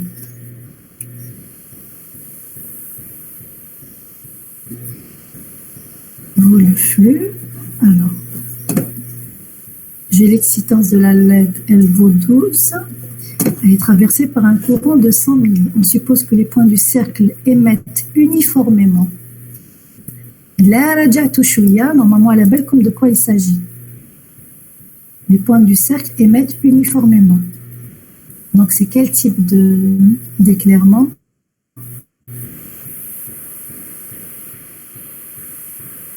Ça veut dire que vous n'êtes pas à jour. La sphère, madame. Pas la sphère. Sphère ou le demi-sphère, madame? Non plus, non plus. C'est l'autre modèle. Le modèle, tu as le cercle sur un point. Je posais la question, madame. Quand je vous dis que l'éclairement se fait sur les points du cercle qui émettent uniformément. De quel type d'éclairement je suis en train de parler? C'est la loi lambertienne. Vous vous rappelez, c'était un cercle. C'était un cercle sur un point. Pour qu'on ait le maximum, l'intensité max. Et plus je me décale vers la droite ou vers la gauche, j'ai un sinus d'alpha. Ça veut dire que ici, vous vous souvenez, ce point, si le capteur est là, il va recevoir Imax fois le sinus de cet angle-là, par rapport à la normale, bien entendu. C'est la lambertienne.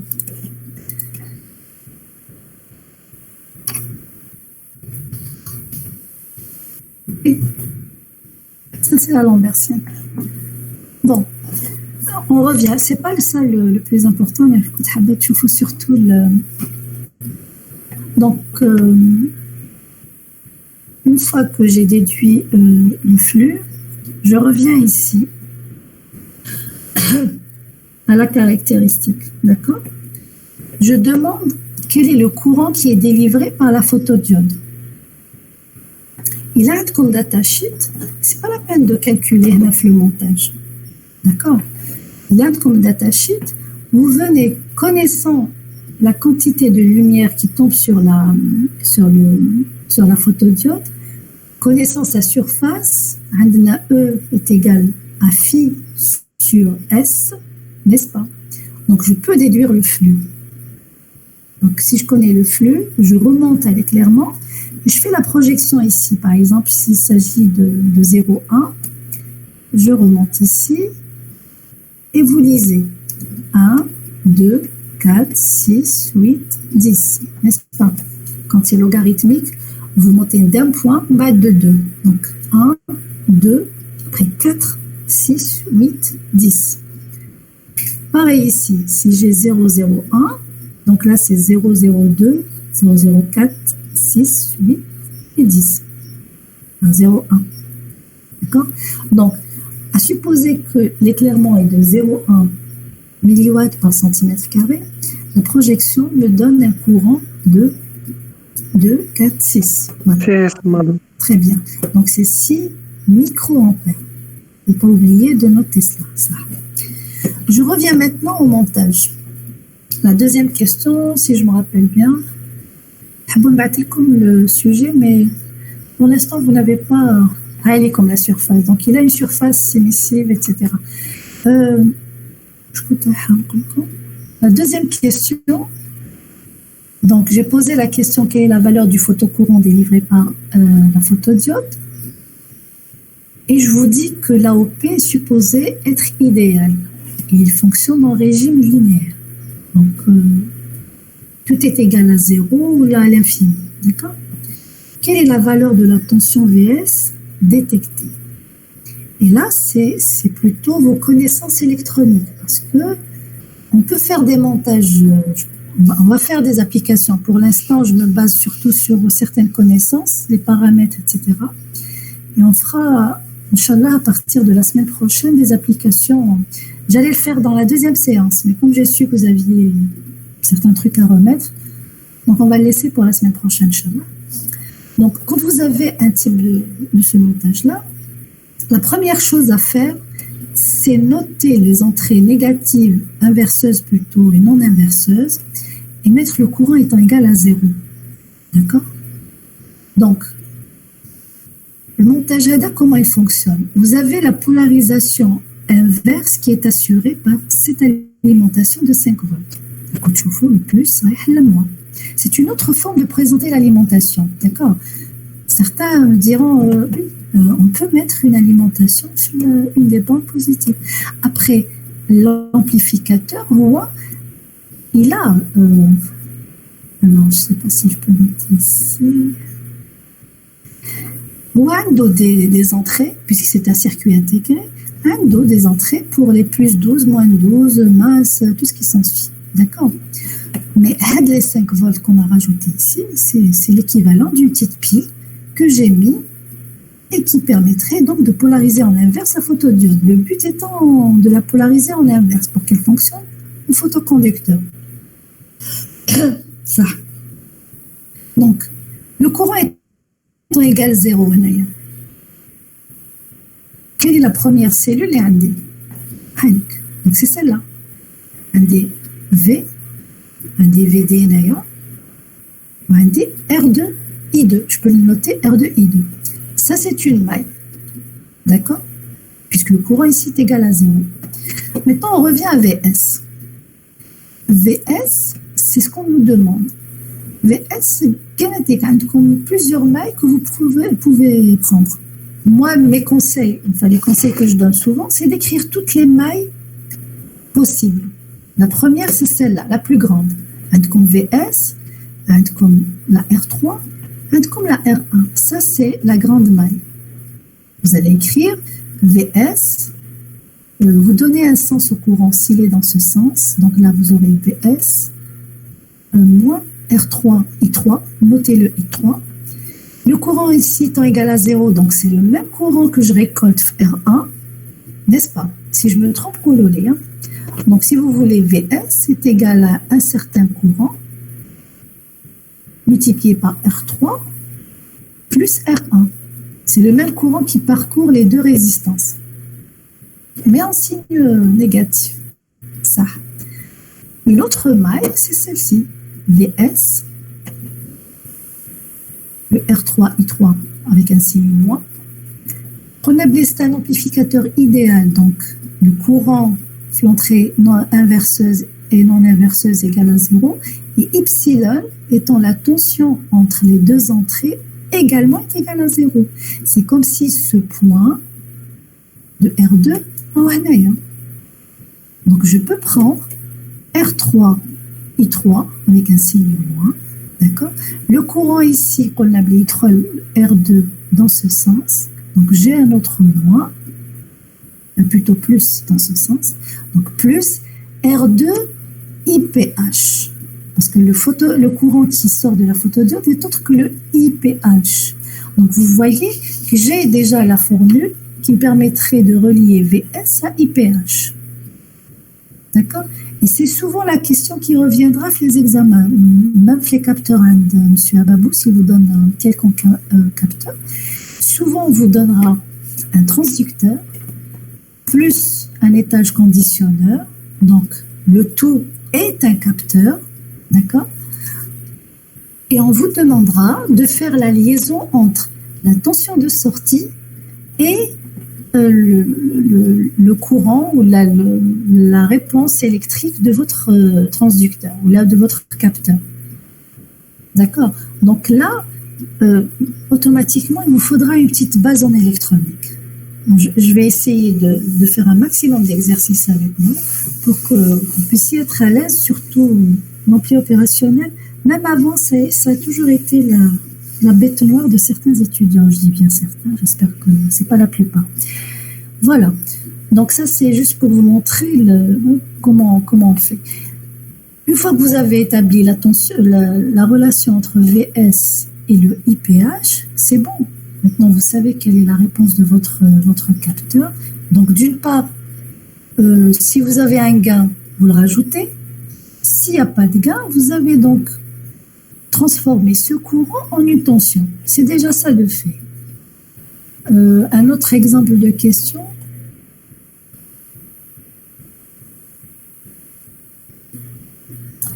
Quel est l'intérêt de placer un condensateur entre le point A et B?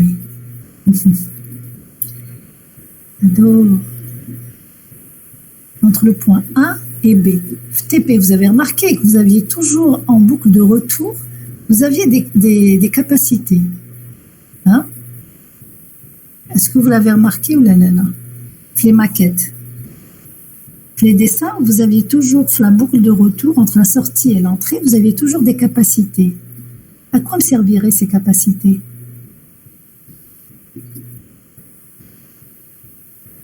Ah, il y a des électroniciens. Dans quelques mots, vous serez des licenciés en électronique. Allez.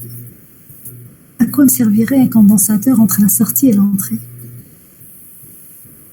Chez stabilité, madame. Stabilité, mieux encore.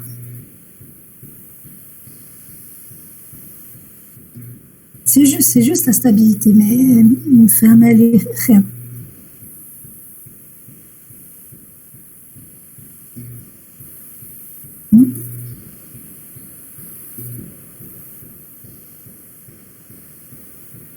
C'est un moyen de filtrage. Cette stabilité est obtenue grâce au filtrage. Ça veut dire qu'on est en train de filtrer la sortie. Je mets trop à l'entrée. S'il y a des bruits en sortie, le passage de cette tension à l'entrée sera un passage sans perturbation, à supposer qu'il y a des perturbations en sortie. Donc c'est une façon de filtrer ce signal, puisque c'est le rôle des condensateurs le plus souvent, et créer ainsi une stabilité de votre montage. Donc souvent, la prochaine fois qu'on a de TP, je suppose demain, jetez un coup d'œil sur les amplis, parce que vous avez les schémas sur la maquette. Vous allez remarquer qu'il y a le plus souvent des condensateurs sur les boucles de retour.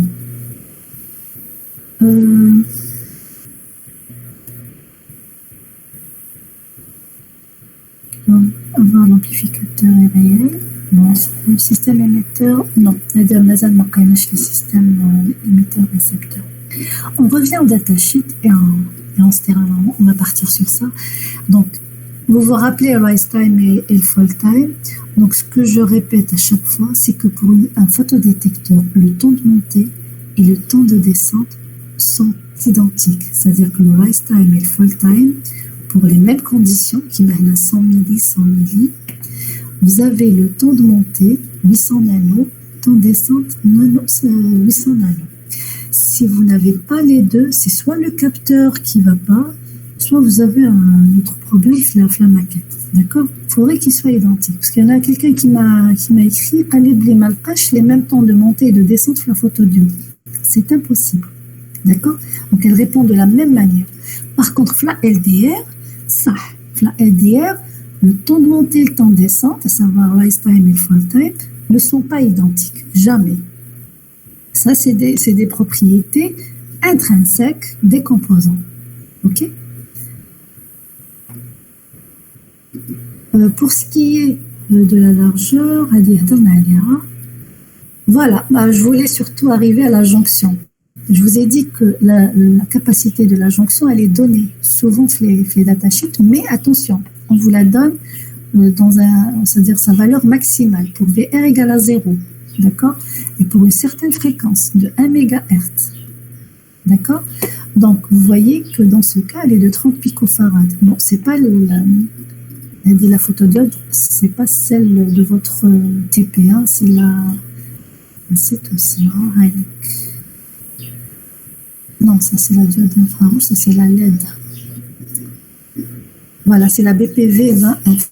Et là, c'est la BPW 41, les 40, un truc comme ça. Donc voilà, donc les capacités sont données, mais il faut faire attention aux conditions. On vous donne les valeurs maximales pour des fréquences de 1 MHz. Donc généralement, on vous donne vraiment la valeur max de vos conditions de travail. Voilà, donc en gros, le but de ce cours, c'était surtout que vous puissiez connaître certains paramètres. D'abord, savoir que la diode, la photoconducteur, c'est pas PN uniquement, mais plutôt PIN. On a découvert la notion du rendement quantique, d'accord? C'est le rapport du nombre d'électrons récoltés sur le nombre de photons qui tombent sur la surface sensible du capteur. L'autre paramètre aussi, c'est le courant d'obscurité. Le temps de réponse dépend de la capacité, dépend du champ électrique, d'accord, de la distance qui sépare l'endroit de la création des paires électrons-trous et de la jonction P1. Je fais des bruits. Je n'ai pas voulu trop rentrer dans les détails des bruits, mais s'il faut les calculer, vous avez la formule et vous faites une application directe vous les sauvez. Après, c'est vrai que le plus important, c'était ça, c'est de déduire la puissance minimale détectable, le NEP, et la détectivité. Parce que si vous allez avoir un capteur, un domaine où tous les signaux seront noyés dans le bruit, vous n'aurez jamais votre signal. D'accord? Je parle à ceux qui vont utiliser un capteur. Si les signaux, c'est-à-dire votre longueur d'onde, va générer un courant qui est inférieur au courant généré par le bruit, jamais la maquette a comme temché et vous ne serez jamais à l'air. Vous allez avoir que des signaux qui n'ont pas de sens. Donc, vous ne saurez jamais pourquoi. Donc, allez, j'insiste sur... c'est un premier calcul à faire avant d'entamer n'importe quelle application, savoir quelle est la puissance minimale que peut détecter votre capteur et est-ce qu'elle est adéquate à votre application. À partir de là, c'est-à-dire au moins on a un souci qui est celui du bruit. Après le reste, ce sera juste des petits soucis d'électronique réglables. C'est-à-dire le signal est con. Après, j'ai juste pour le filtrer ou l'amplifier et ainsi de suite. Voilà, donc je vous remercie pour votre attention. Si vous avez des questions, je suis à l'écoute. Sinon, on se revoit la semaine prochaine, Inch'Allah.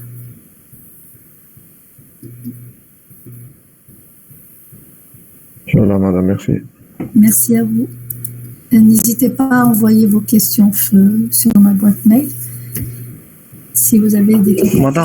مدام كي نروح نفاريي لا فريكونس يمدو انا واقيلا استافد لونسي 30 كيلو هرتز Oui, كي نروح نفاريها مدام يخرج لي يعني يمد يخرج لي سينيال باش تبدل لا فريكونس دو كوبي اسكو ديميني لا فريكونس باش نخرج لا فريكونس دو كوبي في الجي بي اف يخرج لي لا فريكونس دو كوبي هما يقولوا لكم 30 كيلو هرتز. Parce qu'en fait, pour la photodiode, ياك pour la photodiode oui. Voilà. Pour la photodiode, pourquoi on vous dit 30 kHz? Parce qu'en fait, ils ont situé un petit peu le milieu de la bande passante. C'est-à-dire, on t'inquiète à 30 kHz, normalement, il faut qu'un signal carré parfait. C'est le cas? ولا مازال؟ لا انا مازال ما درتوش مي يعني كنت نشوف مي يخرج لي صح يخرج لي سينيال كاري. Voilà, normalement, il faut qu'un signal carré sans retard. D'accord. Donc là, vous êtes en plein dans la bande passante. C'est très bien. Votre capteur, il est fait. Donc, il n'y a pas de problème. Après, on vous demandera de changer la fréquence pour atteindre la fréquence de coupure. Donc, si je veux la changer, normalement,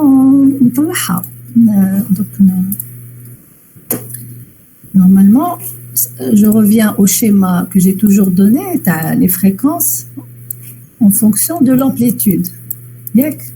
Si je veux chercher les fréquences de coupure, que ce soit la basse ou la plus haute, généralement, c'est la limite. D'accord? Supposons que je cherche celle-là, FC.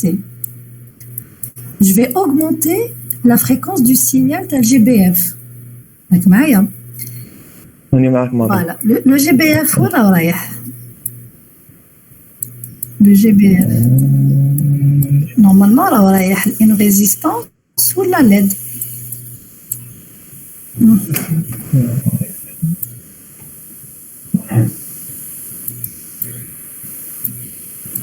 لقيتها ولا ما لقيتهاش؟ هكا دايرين هكا في لي لونسي ما داير لا ريزيستونس ولا لا صح. Très bien. Voilà. Donc, هاد GBF, en fait, c'est pas le courant qui m'a coûté moi fait une électronique, c'est pas le signal électrique qui a de la fréquence تاعو, mais c'est plutôt le signal lumineux. Ça veut dire يجيك الضوء بعد ما يجيش, يجي بعد يروح. D'accord?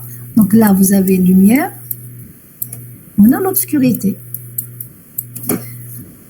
Vous voyez, donc le GBF, il n'est pas en train de réagir sur le photodétecteur. Il est en train de réagir sur la LED, un signal lumineux variable. Qui le capteur? D'accord? Qui le capteur?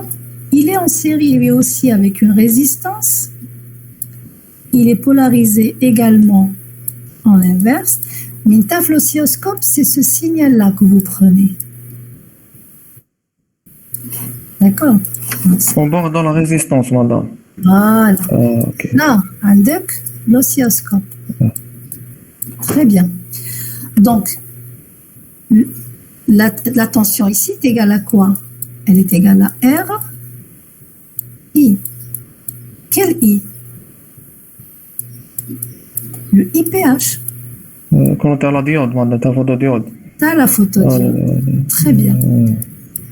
Ok. Donc, si vous changez de R, si vous changez la résistance, attention, de l'amplitude, mais en termes de fréquence, pardon, c'est le même comportement. Quand elle reçoit la lumière, elle est un tel IPH, donc le signal il est en carré. Qui IPH est égal à 0, j'ai l'obscurité, donc il n'y a aucun courant. V est égal à R fois 0, donc le signal il est hapat. La fréquence maintenant, quand vous allez augmenter la valeur de votre fréquence, le signal va se retarder de plus en plus. C'est ce que j'ai dit tout à l'heure. Donc vous allez voir des bosses qui apparaissent, on appelle ça les coudes. C'est-à-dire l'amplitude ما تتبدلش. D'accord? L'amplitude تقعد. Et ça, c'est le plus important. Il faut qu'on ait de l'amplitude, il faut que j'ai le palier là. Mais vous allez voir qu'au fur et à mesure que vous montez, le coup devient de plus en plus accentué. D'accord? Donc, quitte le ça veut dire la fréquence de coupure. On s'approche. Alors, quand est-ce que je dis, voilà, c'est la fréquence de coupure. Alors, soit vous calculez le temps de montée Hada, sachant que la bande passante est égale à 1 sur 2 pi taux. Un sur 2 pi taux, ouais. Voilà, 1 sur 2 pi taux. Généralement, les étudiants, ils Autant égal à 1 sur axé. taux étant R fois C, c'est tu peux data sheet, tout le R, c'est la résistance à dire. Ça, c'est la plus rapide. Sinon, il y a une façon pratique, mais là, j'ignore à quel assistant de TP vous avez affaire, mais qu'il y a une méthode pratique qui dit que une fois le signal HADA distordu, ça veut dire que vous n'avez plus ce palier, c'est généralement la limite à la bande passante. C'est-à-dire, dites la fréquence qui chauffe l'amplitude تقعد, d'accord? Vous êtes encore sur la bande passante parce que là, il y a la valeur finale. Mais dès que vous avez des dents de scie, d'accord, pratiquement, on n'est plus dans la bande passante, on est en dehors de la bande passante. Donc, c'est le dernier moment, les chauffés aident le palier et il y a la fréquence de coupure. Voilà, mais comme je ne connais pas les capacités de vos assistants, mais la baliche à qui vous avez affaire, vous pouvez la tester comme si vous avez le temps. Et basez-vous sur la formule 1 sur 2 pi taux. Une fois que vous avez mesuré le taux entre 90% et 10%. Le temps de monter, le temps de descendre, madame. C'est les mêmes. Donc, pour la photodiode, ne vous cassez pas la tête à la mesurer 2 fois. Le temps de monter est égal. Faites data sheet.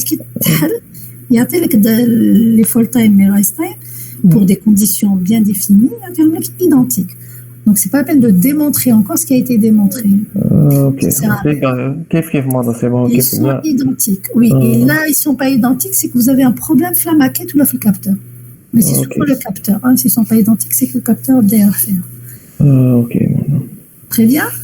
Très bien. Merci, madame. Je vous en prie. Allez, s'il n'y a pas d'autres questions, normalement, on va